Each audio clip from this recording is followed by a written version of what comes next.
தமிழக வெற்றி கழகத்தின் கொள்கை பரப்பு செயலாளர் அருண்ராஜ் நம்மோடு இருக்கார். நாம் அவருடன் நேரடியாக பேசுவோம். சார் வணக்கம். இன்னைக்கு சமத்துவ கிறிஸ்துமஸ் விழா நிகழ்ச்சியை நடத்திருக்கிறீங்க.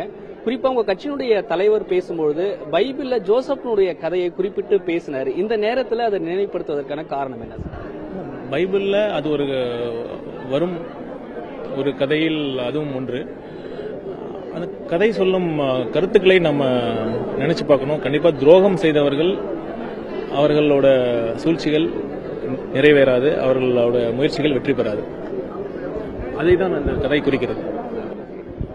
திமுக, அதிமுக, தேசிய கட்சிகள் எல்லாருமே சிறுபான்மையினுடைய வாக்குகளை தமிழ்நாட்டில் ஒரு கணிசமா கன்சிடர் பண்ணணும் அப்படின்ற ஒரு லெவலில் இருப்பாங்க.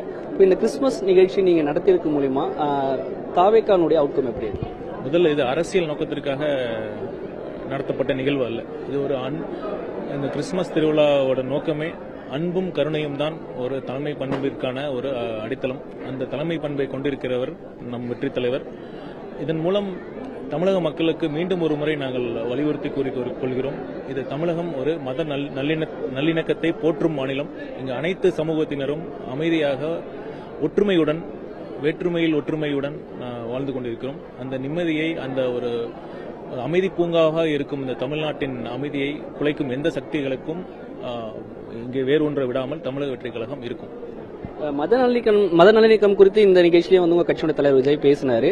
ஆனா திருப்பரங்குன்றம் விவகாரத்துல தமிழக வெற்றி கழகம் கருத்து சொல்லாம இருக்கிறாங்க. குறிப்பா இப்ப ஈரோடுல நடந்த மக்கள் சந்திப்பு இயக்கத்துல கூட உங்க கட்சியுடைய தலைவர் விஜய் பேசல அப்படின்ற ஒரு விமர்சனத்தை திமுகவும் திமுக கூட்டணியும் தொடர்ச்சியா பார்த்துட்டே இருக்காங்க. அதுல ஏதாவது ஒரு தயக்கம் இருக்குங்க? திருப்பரங்குன்றம் விவகாரத்துல கட்சி தமிழக வெற்றி கழகம் கருத்தே கூறல நான் சொல்றதை ஏற்றுக்கொள்ள மாட்டேன். நான் பேசியிருக்கேன், நிர்மல்குமார் அவர்கள் பேசியிருக்கிறார். அதுதான் தமிழக வெற்றி கழகத்தின் நிலைப்பாடு.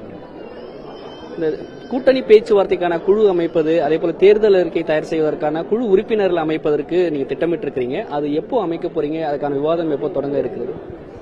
இதில் நீங்க குறிப்பிட்டது போல அந்த குழுவிற்கான முடிவுகள் விரைவில் வெளியிடப்படும்.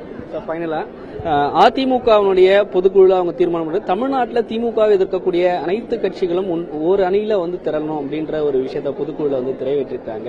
அதை எப்படி பாக்குறீங்க? தாவேக்கா கன்சிடர் பண்றதுக்கான ஏதாவது ஒரு வாய்ப்புகள் இருக்கும்? நாங்களும் அதே, எங்களுக்கும் நோக்கம் அதே தான். திமுக என்ற தீய சக்தியை வீழ்த்த வேண்டும். அதற்காக அனைத்து சக்திகளும் ஒன்றிணைய வேண்டும். ஆனால் நாங்கள் ஏற்கனவே குறிப்பிட்டது போல எங்கள் தலைமையை ஏற்று எங்கள் வெற்றி தலைவர் அவர்களை முதலமைச்சராக ஏற்கும் கட்சிகளுடன் கண்டிப்பாக கூட்டணி இருக்கும். அதற்கான கூட்டணி கதவுகள் திறந்தே இருக்கும் என்பதை மீண்டும் ஒரு முறை தெரிவித்துக் கொள்கிறேன்.